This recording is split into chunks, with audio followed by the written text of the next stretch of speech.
Hello tout le monde et bienvenue sur BookingTube, la chaîne YouTube de Booking. Aujourd'hui, j'aimerais vous parler des sorties littéraires immanquables du mois d'août. Ce mois-ci, on approche de la rentrée littéraire à grands pas, donc il y aura pas mal de sorties, plutôt en deuxième partie de mois d'ailleurs. Donc je vous parlerai des sorties de la rentrée littéraire un peu plus en détail à ce moment-là. Pour cette vidéo, je vais vous parler de 3 titres qui font partie des immanquables du mois et qui nous font le plus envie chez Booking.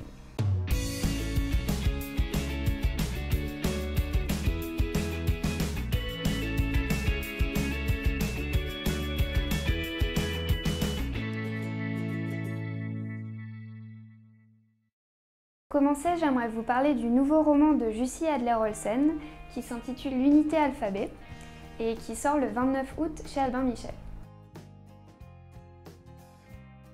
Le résumé de ce roman a l'air assez mystérieux. En fait, l'intrigue commence pendant la Seconde Guerre mondiale. On rencontre les deux coéquipiers James et Brian qui sont tous les deux des pilotes de la Royal Air Force alors qu'ils sont chargés d'une mission de reconnaissance sur le territoire nazi. Malheureusement, leur mission ne se passe pas du tout comme prévu et pour échapper à leur capture et donc probablement à leur mort, ils vont sauter à bord d'un train réservé à des officiers SS blessés au front. Ils décident alors de prendre la place et l'identité de 2 de ces officiers en pensant qu'ils pourront s'échapper plus tard, mais finalement ils se retrouvent internés au sein de l'unité alphabet, qui est en fait un service psychiatrique dans un hôtel militaire. Leur seul espoir est de feindre la folie en attendant la fin de la guerre pour éviter d'être démasqués. Le problème, c'est que les médecins allemands vont leur faire subir des traitements atroces et qu'ils vont les utiliser vraiment comme des cobayes pour leurs expériences. Brian réussit à s'échapper, mais il est obligé d'abandonner son coéquipier James à l'hôpital. 30 ans plus tard, Brian décide de retourner en Allemagne, de retourner dans le village où se situait cet hôpital militaire, dans l'espoir de retrouver son ancien coéquipier.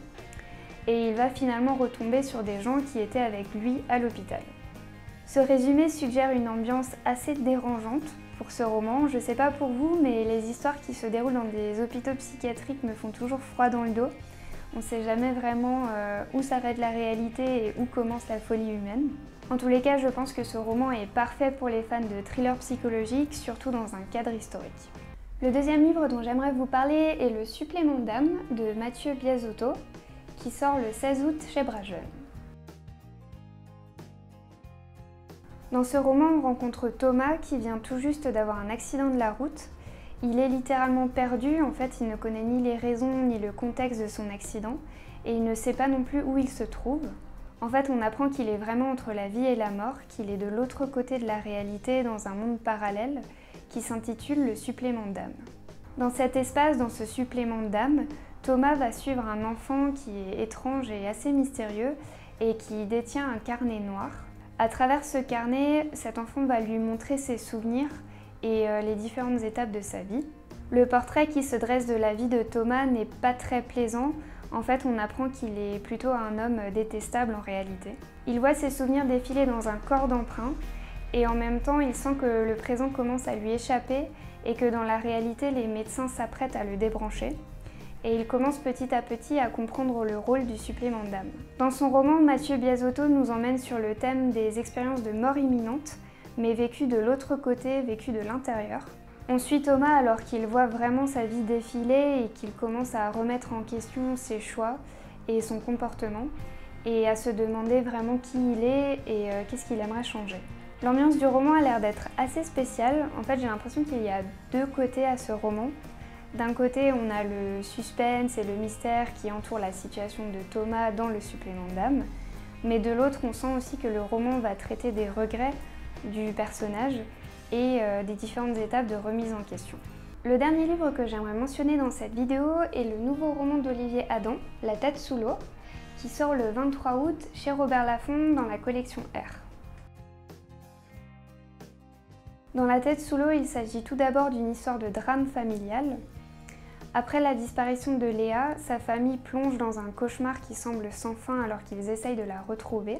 Cette partie de l'histoire se finit plutôt bien, vu que Léa est retrouvée, mais sa famille est vraiment traumatisée par ces événements, surtout que Léa s'enferme dans le silence et que son ravisseur n'a pas encore été identifié. Le cauchemar a donc l'air d'être terminé, mais finalement il va être remplacé par une autre forme d'angoisse et d'incompréhension pour cette famille qui va commencer à se poser beaucoup de questions sur ce que Léa a pu traverser.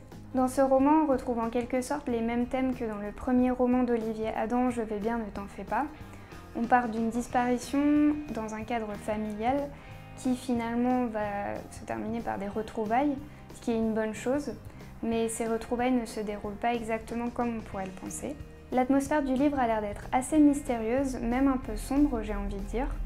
Le début fait vraiment penser à un drame familial et psychologique. Mais en même temps, la couverture donne plutôt l'effet inverse. La couverture fait plutôt penser à un roman feel-good et le contraste est assez intriguant. Je pense que c'est le genre de roman un peu mystérieux mais parfait pour l'été. Voilà, cette vidéo est maintenant terminée et j'espère qu'elle vous aura plu. Comme d'habitude, vous trouverez une sélection d'incontournables pour le mois d'août un peu plus large sur le blog et sur la librairie. La semaine prochaine, lundi 6 août pour être exact, avec Anne-Laure, on va faire le live sur notre lecture commune du mois de juillet, qui était le couple idéal enfin d'Angela Morelli. Et bonne nouvelle, Angela Morelli sera présente avec nous pendant le live, donc vous pourrez lui poser toutes vos questions. Et on se retrouve vite pour une nouvelle vidéo. À bientôt!